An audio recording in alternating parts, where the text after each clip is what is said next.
60 ans de prison. Un homme noir innocent. Ce qu'il apprend ensuite change tout. Malik était un homme ordinaire. À 34 ans, il avait tout ce qu'un homme pouvait espérer. Un emploi stable, une famille aimante et une petite maison dans un quartier tranquille. Mais la vie de Malik bascula en une fraction de seconde. Un soir, alors qu'il rentrait du travail, il se retrouva au mauvais endroit, au mauvais moment. Un meurtre avait eu lieu dans un quartier voisin. La victime, un homme d'affaires influent, était tombé sous les balles d'un tueur inconnu. Les témoins, paniqués et confus, ont rapidement désigné Malik comme suspect, une erreur qui allait lui coûter bien plus que sa liberté. Les enquêteurs, plus intéressés par la rapidité de l'arrestation que par la vérité, n'ont pas pris le temps de vérifier les preuves. Ils se sont basés sur des stéréotypes raciaux pour arrêter Malik. Il était noir, il était là, et selon la logique d'un système empreint de préjugés, c'était lui le coupable. Le procès fut une farce. Le procureur, soutenu par un juge rigide et implacable, a présenté un dossier fragile, rempli de spéculations et de preuves douteuses. Mais pour le juge Dupont, un homme blanc d'une 50aine d'années, l'affaire semblait simple. Malik, un homme noir, ne pouvait être qu'un criminel. En dépit du manque de preuves tangibles, Malik fut condamné à 60 ans de prison. Il n'eut même pas la chance d'expliquer sa version des faits avant que la sentence ne tombe. La salle d'audience se vida dans un silence lourd de préjugés et de jugements rapides. Les mois passèrent. Malik, dans sa cellule, commença à perdre espoir. Ses appels à l'aide, ses demandes d'une révision de son procès, furent ignorés. La machine judiciaire semblait bien trop lourde pour que quelqu'un comme lui puisse y faire une différence. Mais un jour, un jeune avocat, Nia, entra dans son existence monotone et désespérée. Nia était une avocate passionnée par la défense des droits civiques, déterminée à combattre l'injustice partout où elle la voyait. Nia avait entendu parler du cas de Malik et était convaincue de son innocence. Elle commença à examiner le dossier, et plus elle creusait, plus elle était choquée par les nombreuses incohérences. Les témoignages étaient contradictoires, les preuves avaient été mal interprétées, et surtout, il manquait des éléments cruciaux qui auraient pu prouver l'innocence de Malik. En creusant davantage, elle découvrit que l'un des témoins clés de l'affaire, un homme qui avait affirmé avoir vu Malik sur les lieux du crime, avait menti. Cet homme, un ancien détenu, avait été manipulé par la pression des autorités pour faire accuser Malik. Pendant que Nia se battait contre le système, Malik, de son côté, apprenait à survivre dans un monde carcéral où la justice semblait être une idée lointaine. Mais quelque chose d'étonnant se produisit en prison. Malik, loin d'être brisé par l'injustice, développa une résilience incroyable. Il rencontra d'autres prisonniers, des hommes d'horizons divers, certains coupables, d'autres innocents. Parmi eux, un ancien avocat déchu nommé Henry, qui avait perdu son licence après un scandale de corruption, se prit d'affection pour Malik. Il lui enseigna le droit, lui expliquant comment déchiffrer les lois et les règles qui gouvernaient le système judiciaire. Ensemble, Malik et Henry trouvèrent une piste. Un petit détail qu'aucun autre avocat n'avait remarqué, un rapport d'autopsie qui avait été modifié après le procès. Ce rapport, falsifié pour soutenir l'accusation, contenait des erreurs flagrantes concernant l'heure de la mort de la victime. Selon ce document, la victime était morte à une heure incompatible avec l'endroit où Malik était supposé être à ce moment-là. Avec cette nouvelle information, Nia réunit un dossier solide et demanda une révision du procès. Elle se rendit au tribunal, où, cette fois, les yeux des médias étaient braqués sur l'affaire, grâce à une campagne de sensibilisation menée par des militants des droits civiques. Mais la véritable bataille était celle de l'âme du juge Dupont, l'homme qui avait condamné Malik. Le jour où Nia présenta son dossier de révision au tribunal, le climat était différent. Le tribunal était plein, non seulement de journalistes et de spectateurs, mais aussi de défenseurs des droits civiques qui avaient organisé des manifestations et des rassemblements pour soutenir Malik. Ils brandissaient des pancartes réclamant justice et dénonçant le racisme systémique dans le système judiciaire. La pression sociale était palpable.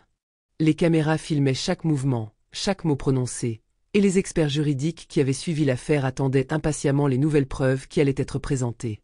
Le juge Dupont, maintenant sous les projecteurs, ne pouvait plus se cacher derrière ses certitudes. Tout autour de lui, l'atmosphère était chargée d'une attente lourde, presque électrique. Il savait que cette audience n'était pas simplement une question de droit, c'était une question de conscience, de moralité et de la perception de son rôle dans un système de justice censé être impartial. Le moment de vérité arriva lorsque Nia se leva, dossier à la main. Son regard, calme mais déterminé, balaya la salle avant de se poser sur le juge. Elle savait que cette confrontation n'était pas uniquement une question de gagner ou de perdre. Il s'agissait de remettre en question tout ce que le juge avait fait, tout ce en quoi il avait cru. Ses paroles, mesurées mais percutantes, résonnèrent dans la salle. Votre honneur, ce procès ne repose plus sur des faits, mais sur des erreurs, des manipulations et des préjugés raciaux.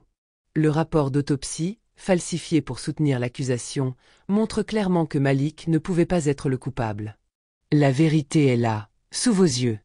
Il est temps d'admettre que l'injustice a été commise. Le juge Dupont, jusque-là impassible, se crispa légèrement. Les mots de Nia étaient comme des coups de marteau frappant la solidité de ses convictions.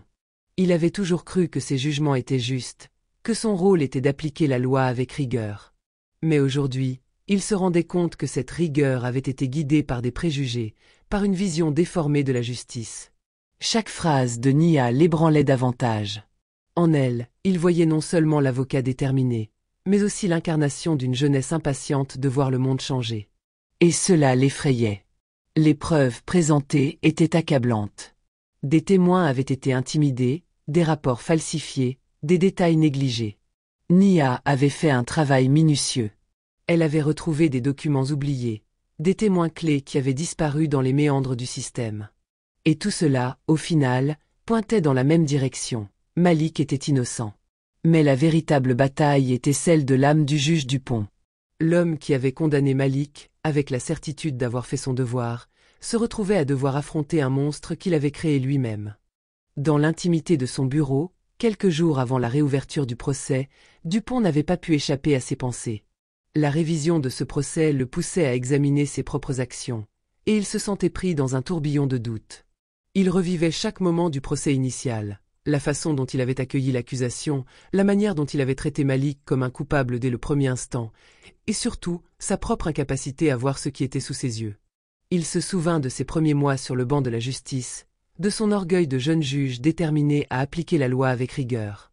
Mais au fil des années, cet orgueil s'était mué en une forme d'arrogance. Il avait oublié que la justice n'était pas une simple question de règles, mais aussi d'humanité. Le juge Dupont, un homme qui avait toujours cru en l'infaillibilité de son jugement, sentit un doute grandir en lui. Le jour de la nouvelle audience, il arriva au tribunal avec un poids plus lourd que jamais sur les épaules. C'était comme si le monde entier le regardait, l'attendait. Il savait que l'attention était désormais sur lui, sur son âme, sur ses choix. Il n'était plus simplement un juge, mais un homme qui devait confronter les démons de son propre système. Lors de l'audience, les avocats de l'accusation tentèrent encore de défendre la condamnation de Malik, mais leur argumentation paraissait de plus en plus creuse face à la marée de preuves de son innocence. Le silence dans la salle était oppressant. Et c'est là que tout bascula. Le juge Dupont, le même homme qui avait fait condamner Malik, se leva lentement. Chaque mouvement semblait peser une tonne. La salle d'audience était suspendue à son silence. Il prit une profonde inspiration, la lourdeur du moment écrasant tout. Puis, dans une pause longue, presque irréelle, il parla. Je me dois de vous dire que j'ai failli. J'ai laissé mes préjugés guider ma décision, et cela a conduit à une erreur tragique. Les mots sortirent avec difficulté, comme un aveu arraché à la force d'une vérité qu'il avait trop longtemps ignorée. C'était un moment rare pour un homme de son statut, un moment de vulnérabilité, de remise en question.